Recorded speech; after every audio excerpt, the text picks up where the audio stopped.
السلام علیکم ورحمۃ اللہ وبرکاتہ۔ حضرات گرامی، ابھی چند دنوں میں کچھ زلزلوں کے جھٹکے محسوس ہوئے اور ایک نہیں کئی مرتبہ زلزلوں کے جھٹکے محسوس کیے گئے۔ یہ زلزلے کیوں آتے ہیں اور ان کے آنے کی وجہ کیا ہے؟ اور کیا اس سے پہلے بھی یہ زلزلے آئے؟ کیا صحابہ کرام رضی اللہ تعالی عنہم کے زمانے میں بھی زلزلے آئے؟ اور اسی طریقے سے جب حضور صلی اللہ علیہ وسلم یہ صحابہ کرام رضی اللہ عنہم اجمعین کے زمانے میں کوئی مصیبت یا کوئی پریشانی آتی تھی تو آپ کا عمل کیا ہوتا تھا؟ آج کی ویڈیو میں یہی سب جانیں گے، تو آئیے شروع کرتے ہیں بغیر کسی تاخیر کے ویڈیو۔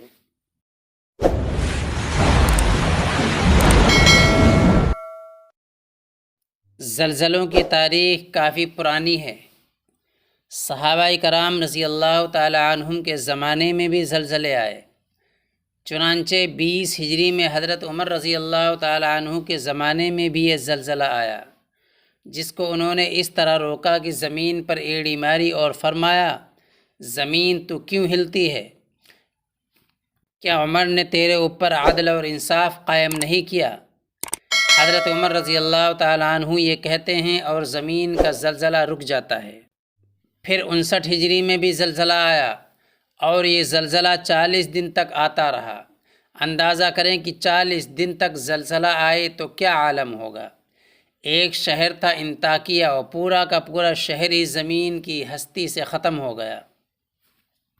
پھر اس کے بعد 223 ہجری میں غرناطہ شہر کے اندر زلزلہ آیا اور پورے شہر کی چھتیں زمیں بوس ہو گئیں اور پورے شہر میں صرف ایک آدمی باقی بچا، باقی سب کے سب آدمی موت کی نظر ہو گئے۔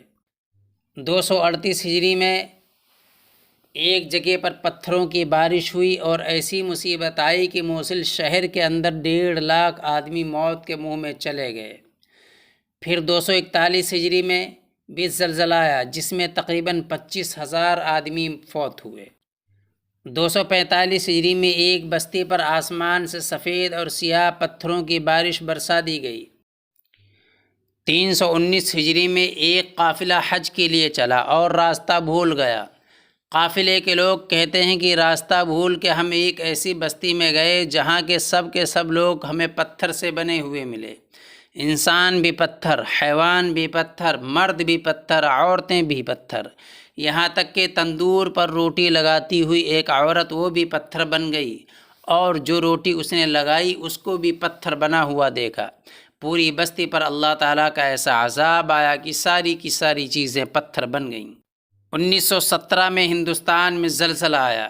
1920 میں چین میں زلزلہ آیا، 1 لاکھ آدمی مرے۔ 1923 میں جاپان میں زلزلہ آیا جس میں 2 لاکھ آدمی مرے۔ 1973 میں کوئٹہ میں زلزلہ آیا، پورے کا پورا شہر زمین بوس ہو گیا، 35,000 آدمی مرے۔ تو یہ زلزلے آج سے نہیں، یہ کوئی نئی چیز نہیں ہے، یہ زلزلے اس سے پہلے بھی آئے ہیں۔ یہ زلزلے آتے کیوں ہیں، اس کی وجہ کیا ہے، یہ وجہ بھی جان لیتے ہیں۔ تو آئیے پہلے ہم سائنس جو کہتی ہے، سائنس جو ترک دیتی ہے کہ زلزلہ کیوں آتا ہے، یہ جانتے ہیں۔ آج کی سائنس زلزلے کی جو وجہ بیان کرتی ہے وہ یہ کہ جب سے زمین بنی اس کے مرکز کے اندر اس وقت سے آگ موجود ہے۔ لوہا جس درجہ حرارت پر پگھل جاتا ہے اس سے بھی زیادہ گرمی زمین کے اندر موجود ہے۔ جتنا زمین کی گہرائی میں جائیں گے حدت بڑھتی چلی جائے گی۔ اس گرمی کی وجہ سے بسا اوقات زمین کے اندر سکڑاؤ اور پھیلاؤ ہوتا ہے اور مختلف تہیں اپنی جگہ چھوڑتی ہیں۔ زمین کی ان پلیٹوں کی ہلنے کی وجہ سے زلزلے آتے ہیں۔ تو یہ تو سائنس کہتی ہے کہ زلزلہ اس لیے آتا ہے۔ اس طرح سائنس زلزلے کا مرکز، زلزلے کی شدت اور گہرائی تو بتا دیتے ہیں، لیکن کب آئے گا اور کہاں آئے گا، کتنی تباہی پھیلائے گا، اس بارے میں باوجود اتنی ریسرچ کے سائنس گونگی اور بہری ہو جاتی ہے۔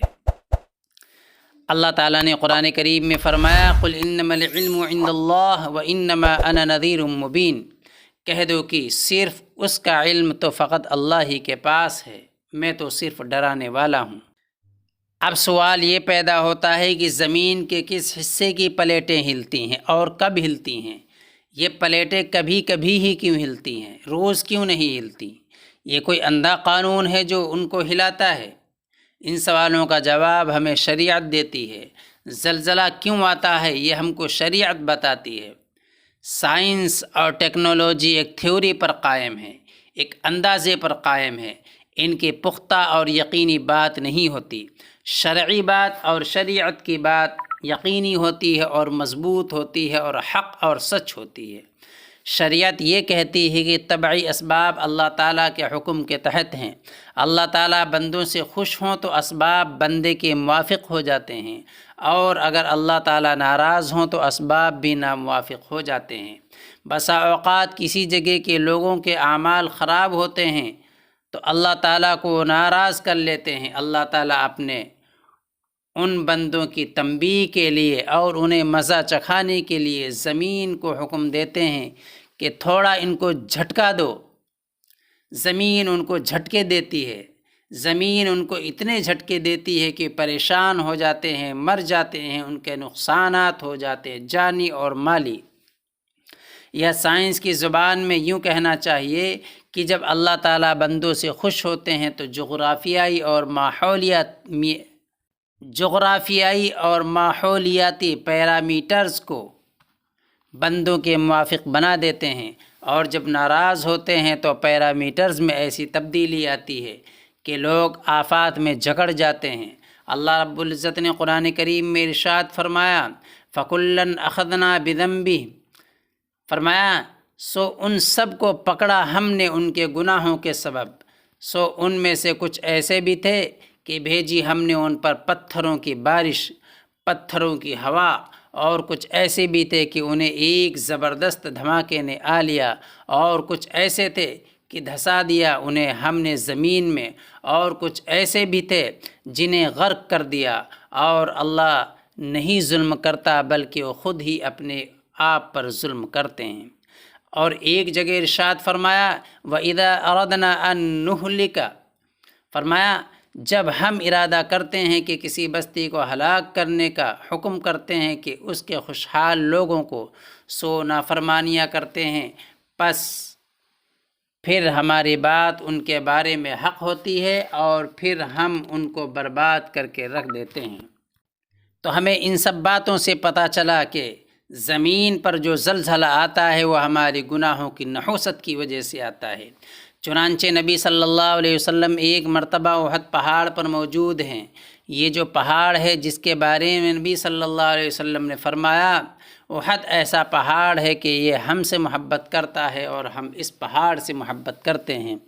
اس پہاڑ پر نبی صلی اللہ علیہ وسلم موجود ہیں، سیدنا صدیق اکبر رضی اللہ عنہ موجود ہیں، سیدنا عمر رضی اللہ عنہ اور حضرت عثمان غنی رضی اللہ تعالی عنہ بھی موجود ہیں۔ اچانک پہاڑ کے اندر زلزلے کی کیفیت محسوس ہوئی۔ نبی علیہ السلام نے ارشاد فرمایا کہ اے پہاڑ تو کیوں ہلتا ہے؟ تیرے اوپر ایک نبی، ایک صدیق اور 2 شہداء موجود ہیں۔ نبی صلی اللہ علیہ وسلم یہ ارشاد فرمایا اور زلزلہ اسی وقت ختم ہو گیا۔ حضرت عمر رضی اللہ تعالیٰ عنہ کا دور خلافت ہے، اور حضرت عمر رضی اللہ تعالیٰ عنہ اپنے چند ساتھیوں کے ساتھ کھڑے تھے کہ اچانک زمین ہلنے لگی۔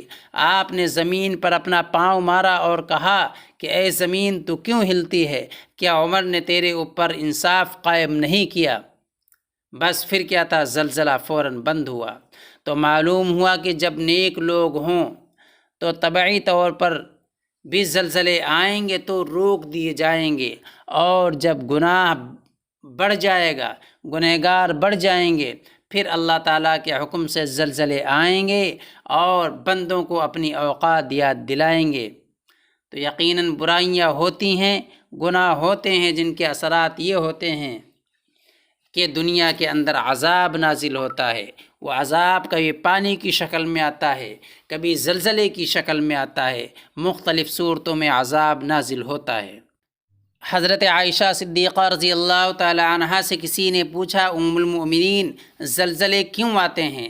تو آپ نے ارشاد فرمایا کہ جب عورتیں غیر مردوں کے لیے خوشبو استعمال کریں، یعنی خوشبو استعمال کرنے کا مقصد کیا ہو، خاوند کے لیے نہیں بلکہ غیروں کے لیے خوشبو لگائی جائے۔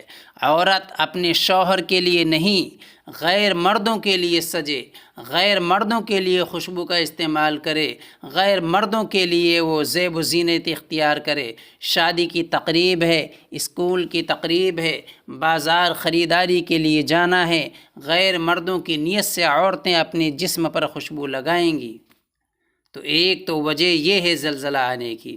دوسری چیز ارشاد فرمائی کہ جب عورتیں غیر محرم مرد کے سامنے ننگی ہونے میں جھجک محسوس نہ کریں، یعنی زنا عام ہو جائے۔